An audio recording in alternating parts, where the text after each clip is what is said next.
Hello students. So we started discussing about the fracture of a metal. So under the fracture, so we have seen different types of fracture, and once we know the fracture, so we have understood so what is the fatigue, so what are the different stages in that one, so how one can estimate the fatigue life of a component, and what are the factors to be considered during the design of a component for a fatigue loading. So next one, so we're going to take up is a creep. Okay, so creep normally it's a prolonged deformation, plastic deformation of a component under a constant stress. Here the stress will remain constant. Okay, so in the fatigue, what we have seen is we are going to have a random or a repeated, okay, or maybe completely reversed cycles of a stresses, so which are going to occur on the component. But here in the creep, the load, or what we can say the stress which a component encounters is a constant, but the it is going to withstand that stress for a longer duration. The deformation is incremental and is a constant for a longer period, and after a definite period of time the failure of the material is going to take place. And here what exactly we say, it's a time dependent, it's a time dependent. It is not like a suddenly it is going to fail under that load or maybe the stress. Okay, so a time dependent deformation is called as a creep.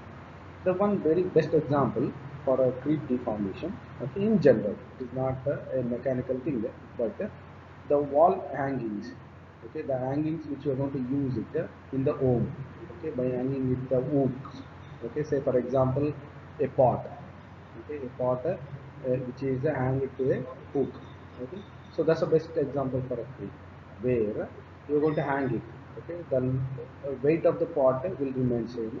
Say for example after a year or a 2 year, like that. Okay, it takes a long time. Okay, so suddenly one day the pot will fall on the ground because of increasing the length of that thread. So you may not be able to see the incremental elongation in the thread, but generally day by day, so there will be a small micron incremental elongation in the thread. Okay, so that is what normally we say. But say for example, for the same thread, when you are going to hang it, so if the temperature, if you heat up the thread, okay, the thread will break up very soon. That is what it again depends on the temperature. Again depends on the temperature. So normally these things are going to occur on a constant stress. Okay, a predefined stress is going to be encountered. Okay, so normally what we say, the slow and progressive deformation of a material with the time at a constant stress. Okay, so again it is a temperature dependent. Okay, higher temperatures, okay, at the higher temperature the creep is more predominant, okay, than the lower temperature. Okay, so normally, so this creep is normally general, in general, so we are going to say it is a point 4 times the melting point. Normally it occurs at a rapidly predominant at that temperature.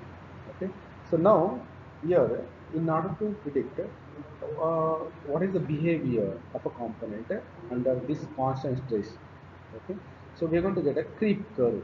So this is what is exactly called as a creep curve, a curve drawn between a strain and a temperature. Strain and a temperature, that is what even in the definition we said, it is a prolonged deformation and a time dependent deformation is nothing but a strain, and it depends on the time. say now you have a thread. Okay, so you are going to tie a load to that one. So what will happen?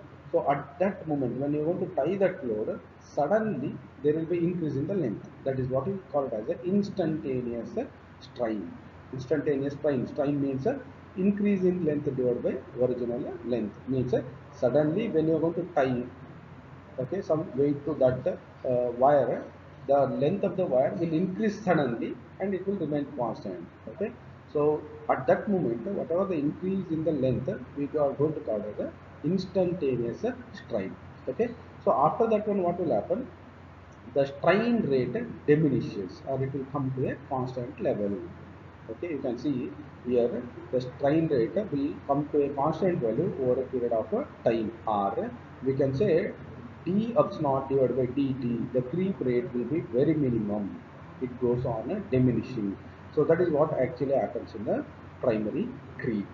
Okay, so or else we can say here the strain hardening.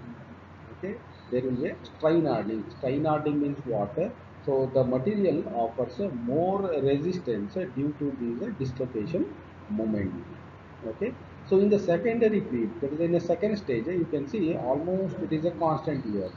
Okay, that is the strain rate is a minimum. Minimum means here the strain rate and the recovery we say. Okay, so both will balance together. Okay, so when they balance together, so the strain rate will remain constant.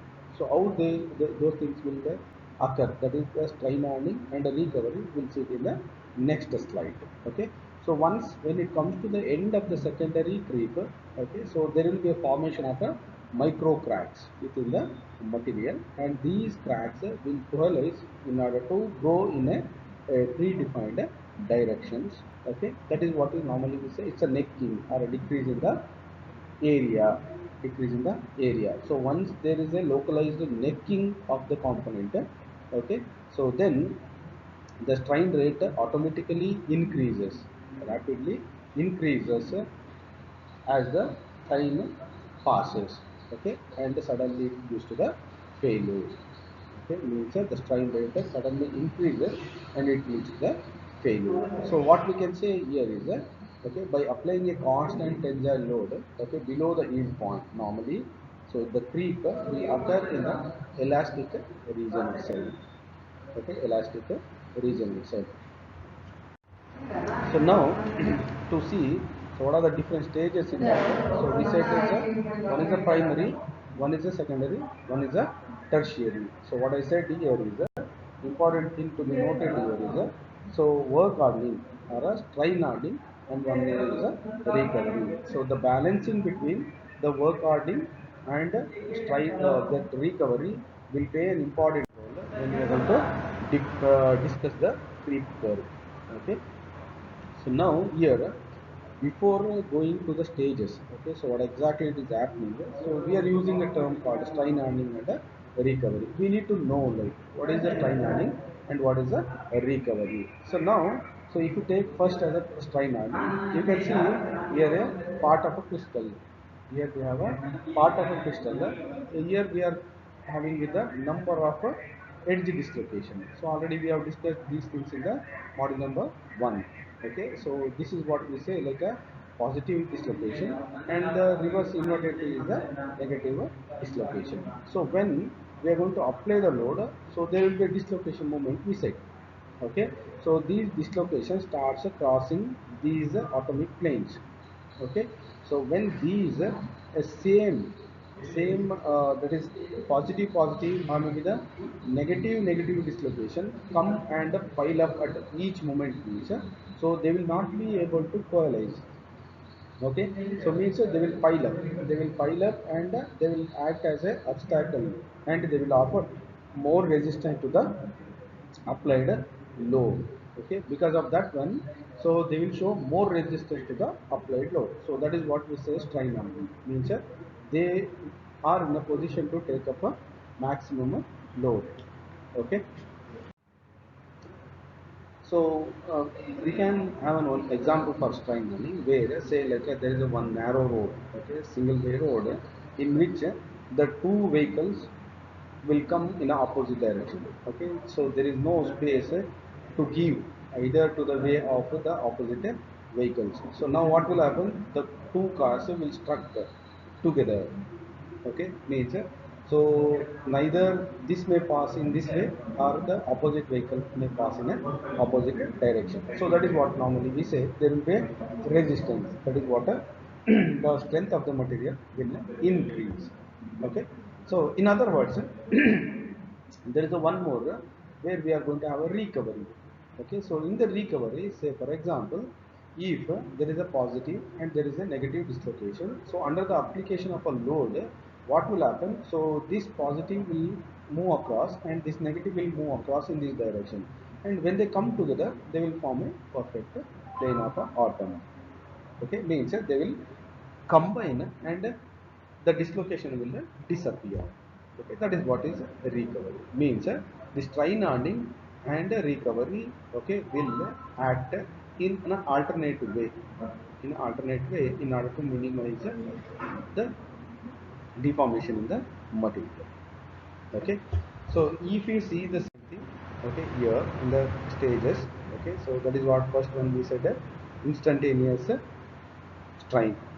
Okay, so means so once we are going to apply the load, so suddenly there will be suddenly increase in the length, that is the deformation, sudden deformation which is going to occur in the material. Okay, so which we can observe. So after that one, what will happen? In the primary creep, strain hardening will be greater than a recovery.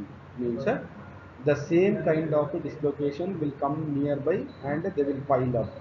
Okay, showing more resistance to the applied load as we seen in the previous slide. So in the secondary creep, the strain hardening will be equal to the recovery. Means the positive and negative dislocation will come together and they form a perfect crystal, that is a plane of atom, which will be equal to the strain hardening. The resistance will be equal to the coalescing of these dislocations. Okay, so but at the last, when it comes to the tertiary creep, so there will be a necking and then it leads to failure. Means the recovery will takes lead than the strain hardening. Okay, the recovery will be increased than the strain hardening, then the failure of the material is going to take place.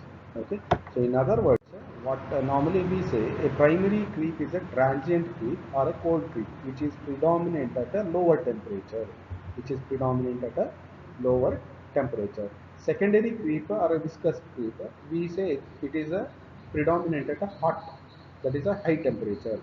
In other words, we can say it's a hot temperature, hot creep. Okay, so which is predominant at a high temperature. Means whenever we are going to heat up any metal at a high temperature, the moment of the dislocation will be more.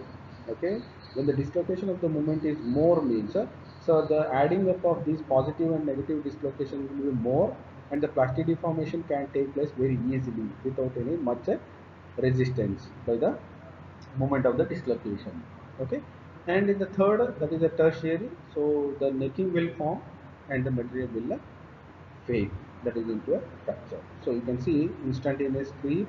Okay, the primary. Okay, so instantaneous creep will be like it is not unavoidable. Okay, so where it is going to occur, then we are going to have a different, like a transient creep and a viscous creep and a sudden strength, so which is going to constitute for a creep curve. Okay, so next, that is what even we said.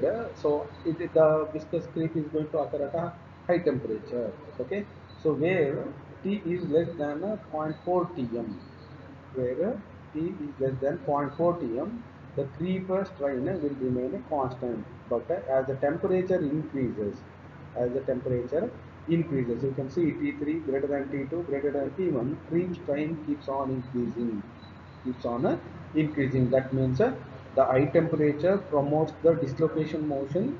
That is nothing but the adding up of these positive and negative dislocation, like the free movement of the dislocation, which is nothing but the more prolonged plastic deformation. Other words, localized necking and failure of the material is going to take place suddenly at a high temperature. Means the creep is what accelerated at a high temperature.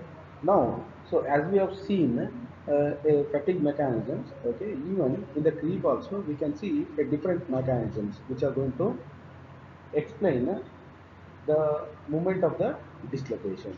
Okay, so in the first one we have a dislocation glide. So dislocation glide is nothing but a, okay, so moment of dislocation along a slip plane.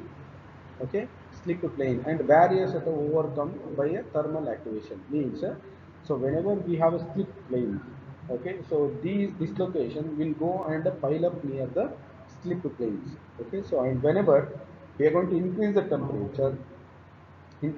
temperature, so dislocation will get an energy to cross those slip planes which are going to act as a barriers. Okay, so next, dislocation climb. Dislocation climb means whenever an edge dislocation is going to move from one part to the other part. So if it encounters any obstacle, so what will happen at a higher temperature?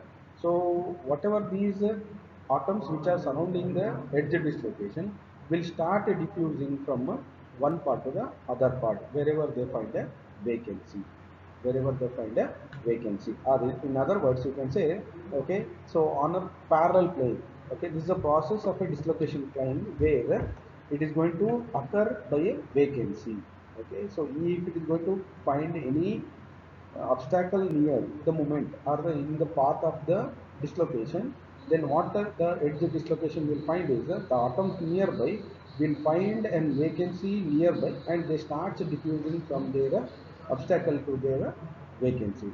Okay, so dislocation climb is controlled by the diffusion and hence occurs more rapidly at a elevated temperature. So it is always promoted at a high temperature.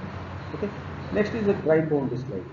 So grind boundary sliding is so whenever we are going to have the a grind. Okay. So each grind is having a predominant brown boundary sliding. So for example, if you are going to apply tensile force here, so what will happen? There will be elongation in this direction. There will be compression in this direction. Okay, means whatever the atoms which are there at this grind boundary starts migrating from here to here like this. Okay, like this again, this is predominant at a high temperature because the movement of these atoms are going to occur at a elevated temperature. Okay, so you can see here a large number of grains sliding with each other eventually results in a plastic deformation due to creep. Okay, these are promoted at a high temperature. These are promoted at a high temperature. So only if there are more grains means so more grain boundaries will slide with respect to each other and they will lead to a creeper deformation. So in other words, what we can say here is so whenever we want to have a creep resistance material, we need to have a coarser grain than the finer grain. But in practical, what we say, a fine grain material can have a very good strength, very good strength. Why? Because the finer grains will be having the more grain boundaries. So more grain boundaries means more obstacle to the moment of the dislocation. Okay, more resistance to the deformation. So more resistance to the deformation means the strain hardening will be more and it will show a very good strength. But it is a contradictory in the creep. So if you are going to have a finer grain, the sliding of the boundaries will be more and the creep deformation will be more at a higher temperature.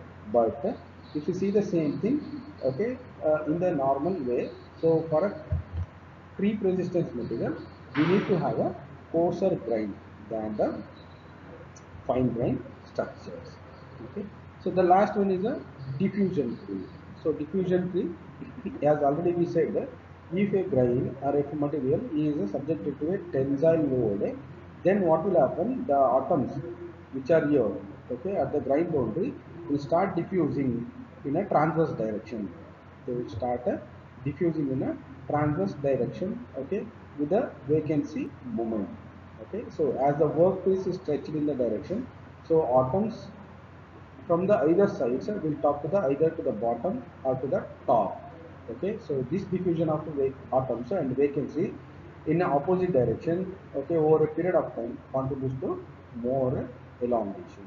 This is the diffusion. Okay, so normally, as we said in the previous one, if I have a grain here, so if I am going to apply a tensile loading here, okay, so whatever the atoms which are here starts moving like this, starts moving in a perpendicular direction, and because of these movement, there will be a formation of a vacancy.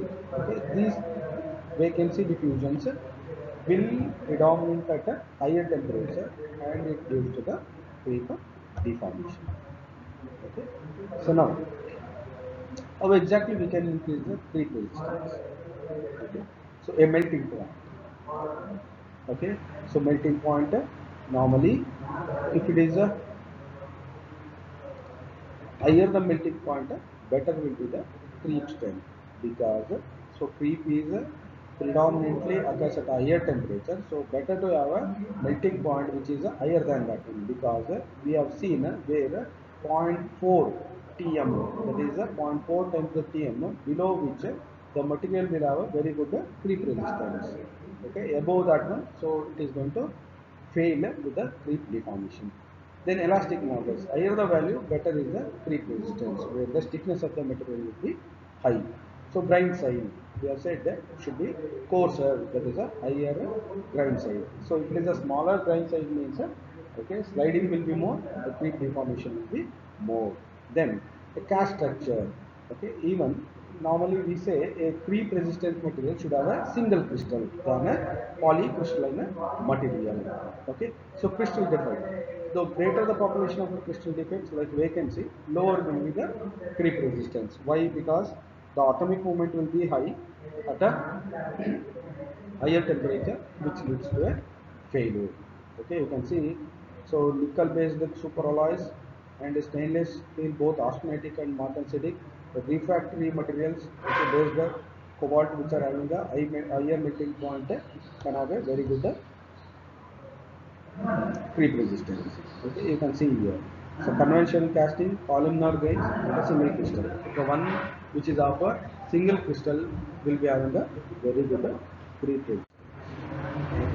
So creep terminology. Okay, so here we have a creep strength.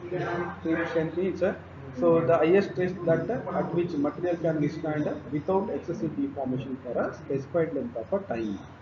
Okay. So if you want to specify any one value of a stress below that one, okay, the material can withstand the deformation for a over a long period of time. Okay. So creep rupture strength.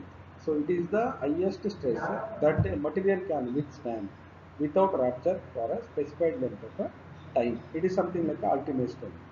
Okay, so maximum stress, if you are going to operate below that one, okay, material can withstand for a longer period.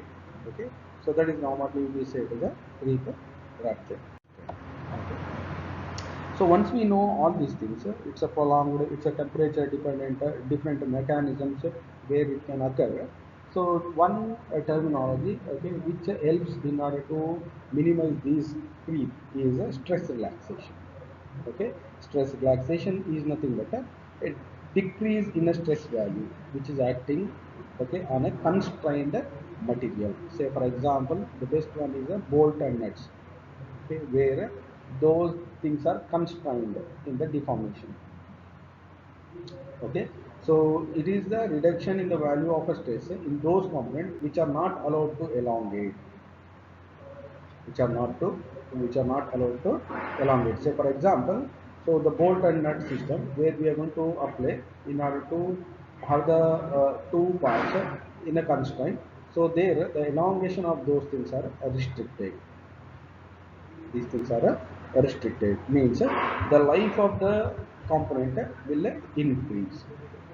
Okay, so now we need to derive an expression for a stress relaxation. So we need to find like a, so how much stress is getting decreased in order to increase the life of the component. So in this one, so if you consider a component which is under a tensile specimen which is subjected to a initial stress sigma I.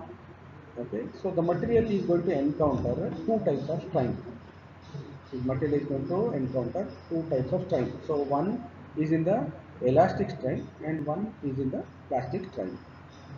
Okay, one is the elastic strain and one is a plastic strain. So now we can say elastic strain is defined by sigma by E, because already we know, okay, so sigma will be equal to, okay, epsilon naught into E, that is a Young's modulus. So epsilon naught will be equal to sigma by E.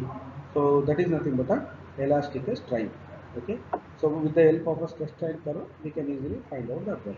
So now if you want to measure what is the plastic deformation, that is a plastic strain which is going to getting induced in the material. So we'll write that one, okay, in the form of so d epsilon by dt, okay, that is change in the strain will be equal to 0. So why we are going to write this one as a 0? Okay, because see, we have used a term called a constraint. Okay, constraint means so there is no elongation. Okay, so there is no change in the strain. So there is no change in the strain means d epsilon naught by dt will be equal to 0. What is d epsilon naught by dt? That is nothing but the epsilon naught. Epsilon naught is nothing but the total strain. Total strain we can write so epsilon naught e plus epsilon naught p. Okay, so epsilon naught e is nothing but a sigma by e. So how exactly we can write it now? Okay, so if you write here, we can take it as d epsilon naught e divided by dt, okay, is equal to minus d epsilon naught p divided by dt. Okay, so we're going to call this as a equation number 2. So in the equation number 1 it is the total strain. In the equation number 2 we are going to just rearrange the term by taking the total strain as a 0. Total strain as a 0. So now epsilon naught e, we know sigma by e, and epsilon naught p by dt, that is epsilon naught p we can indicate by v into sigma raised to n, where v and n are a constant with respect to the plastic deformation. With respect to the plastic deformation. So as we move on, we can write d by dt epsilon naught e is nothing but a sigma by e, that is equal to, okay, minus b sigma raised to n, b sigma raised to n. Okay, so where we can write epsilon naught p is a plastic deformation. So d epsilon naught p divided by dt is written as b sigma raised to n. Okay, so now Young's modulus is a constant for a material, so we'll take that one outside. So d sigma by dt will be equal to minus b sigma raised to n. Okay, so now you can see here, okay, the relation between d epsilon naught p divided by dt raised to sigma. So where we are going to use this one for to find b value, that is a constant value. Okay, so where we are going to integrate this one on a both side to get the constants. Okay, so we can write this as rearranging the terms. So d sigma divided by sigma n, and we'll move this constant here. So b and e are a constant. We'll take integration of dt this side. Okay, just rearranging the terms. So we'll get this one integration of sigma raised to minus n will be equal to minus 1 divided by n minus 1 into sigma raised to n minus 1 is equal to minus be. Integration of dt is nothing but a t plus constant of integration. Now we need to find the value of c, that is a integration constant. So for that one we need to take t is equal to 0, that is a time is equal to 0, sigma is equal to sigma I, that is the initial stress. So where we are going to get so minus n minus 1 sigma I n minus 1 is equal to minus be into 0 plus c. Okay, so initially time at 0, so this gets cancelled, so we'll get c is equal to, okay, minus 1 n minus 1 sigma I raised to n minus 1. So introducing that term, so we are going to get minus 1 divided by n minus 1 sigma raised to n minus 1 is equal to minus b e t minus 1 divided by n minus 1 sigma I raised to n minus 1. Okay, so ultimately by arranging the terms, okay, this n minus 1 n minus 1 will get cancelled, so we can write 1 divided by sigma raised to n minus 1 is equal to 1 divided by sigma I, that is the initial stress n minus 1 plus BE into m minus 1 into T, where sigma I is a applied constant stress, E is a Young's modulus, B and N are a constant where N is greater than 0, T is a time in hours, and sigma is a relaxed stress after a time duration T. So means we are going to find, say for example, if a component is applied with the stress of 100 Newton per mm square, we can find out after a year what is the stress which is induced in the component. Okay, so by knowing this one can calculate what is the stress which is present in that component at that moment. Okay, by knowing that one, so one can predict the failure of that component, or one can prevent the failure of that component under a creep. Okay, so this is what we say a expression for a stress relaxation. So now, okay, so you can see the stress and the temperature. Okay, so T1, T2, T3. So the above equation in the stress relaxation so gives a sigma at any point with respect to time T at a different temperatures. Okay. So just to evaluate the stress relaxation for a component. So one problem where a steel bolt clamping two rigid plates is held at 600 degrees Celsius with the initial tightening stress, that is sigma I. The minimum creep rate is 2.8 into 10 power of minus 8 meter per hour at a stress of 30 MPa, the minimum creep rate. So we need to find a E. So determine the stress remaining after 1 year in the steel bolt. Take E is equal to 2 into 10 power of 5 and a constant N is equal to 3. Means here what exactly he says, there is a initial stress which is present in that one. It's a 75 MPa. Okay, so minimum creep rate, that is a d epsilon p divided by dt. Okay, that will be equal to b sigma raised to n is equal to b sigma raised to n. So here we know, okay, the creep rate is a 2.8. Okay, creep rate is a 2.8 and the stress is a 30 MPa. So we can easily find the b value.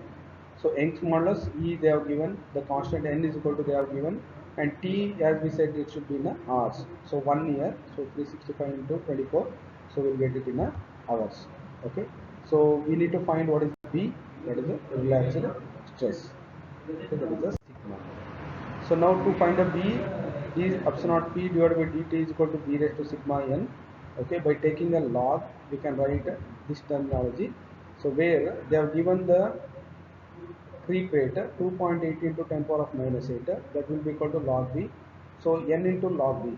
So n they have given 3 and sigma they have given as a 30. Okay, by substituting all these things, we are going to get b as a minus 12. Minus 12.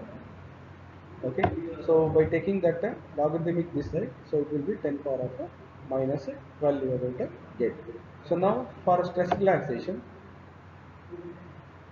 the equation will be 1 divided by sigma raised to n minus 1 is equal to 1 divided by sigma I n minus 1 plus b e n minus 1 into t. So substitute all the values in that one. So we'll get a sigma will be equal to 16.89 MPa. 16.89 MPa means you can see here. So initial tightening was 75 MPa. Okay, so now it has relaxed to 16.89 MPa after a passage of 1 year. So the stress value has come down, has relaxed to that point. Okay, so like this we can find out what is the stress which is present in that component after a period of time.